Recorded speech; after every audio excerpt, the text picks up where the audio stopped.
I remember once I was walking to class with my friend.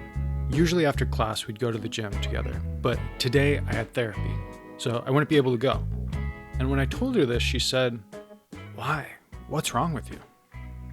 Her question reflected this common belief about therapy and mental health in general, that mental health is for the mentally ill. And truth be told, if you look at the history of psychology, that's not an unfound statement. In Dr. Ilona Boniwell's book, Positive Psychology in a Nutshell, she says that before the Second World War, psychology had 3 tasks: to cure mental illness, to improve normal lives, and to identify and nurture high talent. However, after the war, the last 2 tasks somehow got lost, leaving the field to concentrate predominantly on the first one.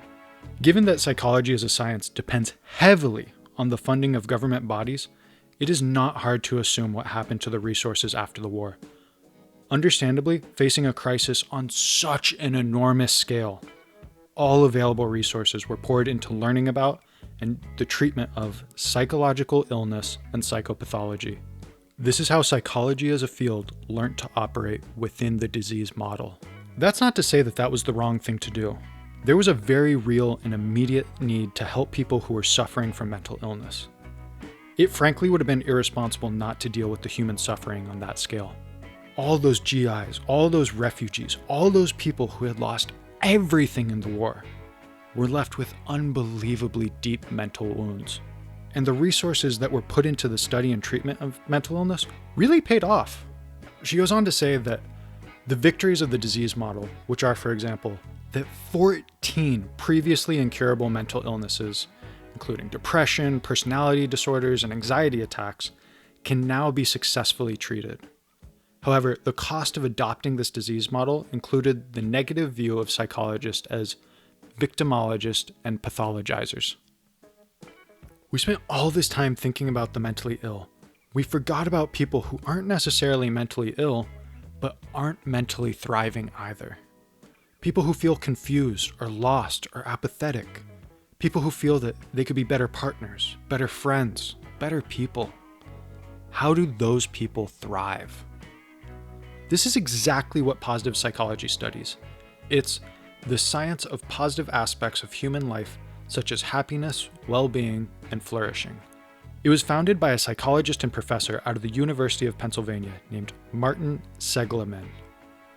In his own words, he described it as the scientific study of optimal human functioning that aims to discover and promote the factors that allow individuals and communities to thrive. You don't need to have a serious weight problem to want to improve your physique. You can be a normal person who just wants to look better. In the same respect, you don't need to be mentally ill to want to improve your mental health. You can just be a normal person who just wants to mentally and emotionally thrive. Psychology has more often than not emphasized the shortcomings of individuals rather than their potentials. This particular approach focuses on the potentials. It's not targeted at fixing problems, but is focused on researching things that make life worth living instead.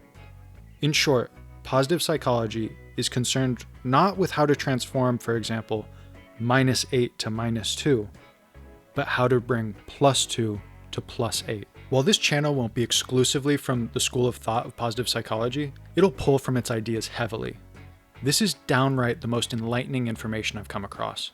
I paid thousands and thousands of dollars in tuition to learn things that I'm going to be telling you for free. This is extremely valuable information. This science has unlocked truths that philosophers and religions have been debating for ages. Is it better to be pessimistic or optimistic? How do you become happier? How does someone flourish in their life? These are big ideas that warrant their own episodes, and I promise you, we will get to them. But right now, we got the takeaway tip. In Ilona Boniwell's book, she talks about the starting point for figuring out who you want to become. This is a very simple exercise. All you need is something to write with and a piece of paper, or type it on your phone. Step 1. Answer the question, who do you want to be in 10 to 20 years? Consider what sort of person you'd like to be. What do you want to have accomplished?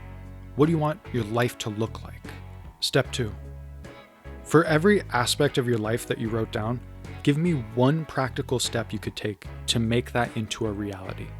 So for example, in 20 years, I will be 43. By then, I'm going to want to have a happy family, a healthy marriage, and I also want to have my own therapy clinic. For the happy family, I could pay attention to my kids' hobbies and try to learn about them.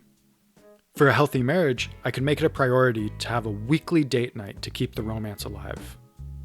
For the therapy clinic, I could work on my psychology homework that's due tomorrow night. This isn't some BS busy work exercise. It's important to think about this because a lot of what's going on inside your head is very vague. By asking yourself these questions, you start to sort out the direction you want your life to go into. And by thinking about things in practical steps, you start to see the reality of situations. They're not vague feelings anymore. They are attainable things you can take steps to work towards.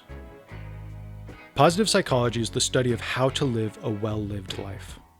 It's about filling in the gaps between who you are now and who you'd like to be one day. You can start that process with the "who do you want to be in 10 to 20 years" question. If you want to know more about positive psychology, I cannot recommend Dr. Boniwell's book enough. It was a really well-written, easy to understand overview of the field. It's the perfect starting point for anyone who wants to get into one of the most valuable subjects you'll ever come across. Join us next week when we talk about why your thoughts are so negative and one easy thing you can do to make them more positive.